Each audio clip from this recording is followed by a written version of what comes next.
হাদির শারীরিক অবস্থার আরও খবর জানাতে চাই আপনাদের। এভার কেয়ার হাসপাতালের সামনে থেকে যোগ দিচ্ছেন সহকর্মী স্বপ্নিল শাহরিয়ার শিশির। শিশির, হাদি কেমন আছেন? চিকিৎসকরা কি জানিয়েছেন?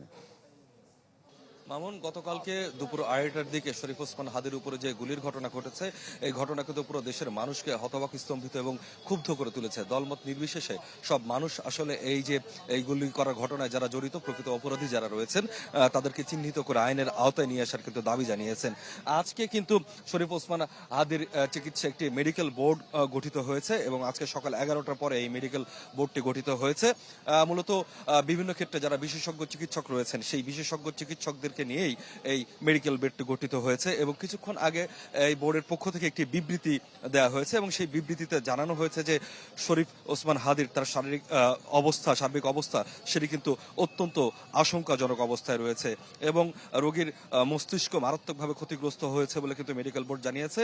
এবং যেহেতু সার্জিক্যাল হস্তক্ষেপ সম্পন্ন হয়েছে, তাই তাকে বর্তমানে কনজারভেটিভ ম্যানেজমেন্টে রাখা হয়েছে এবং ব্রেন প্রোটেকশন প্রোটোকল অনুসরণ করে প্রয়োজনীয় সকল সাপোর্ট চালু থাকবে বলে কিন্তু মেডিকেল বোর্ড জানিয়েছে।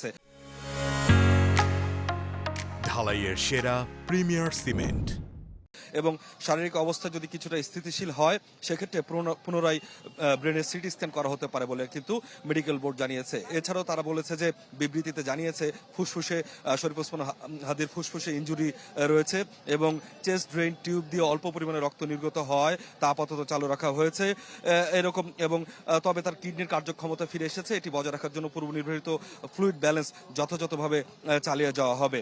এবং মেডিকেল বোর্ডের পক্ষ থেকে কিন্তু যেটি বলা হয়েছে যে, কোনো ধরনের অনুমান ভিত্তিক বা বিভ্রান্তিকর তথ্য প্রচার না করে মেডিকেল বোর্ডের প্রতি আস্থা রাখার জন্য সকলের প্রতি আহ্বান জানানো হয়েছে এবং রোগীর গোপনীয়তা ও ব্যক্তিগত মর্যাদা রক্ষায় সবাইকে সহযোগিতার কিন্তু আহ্বানও জানানো হয়েছে।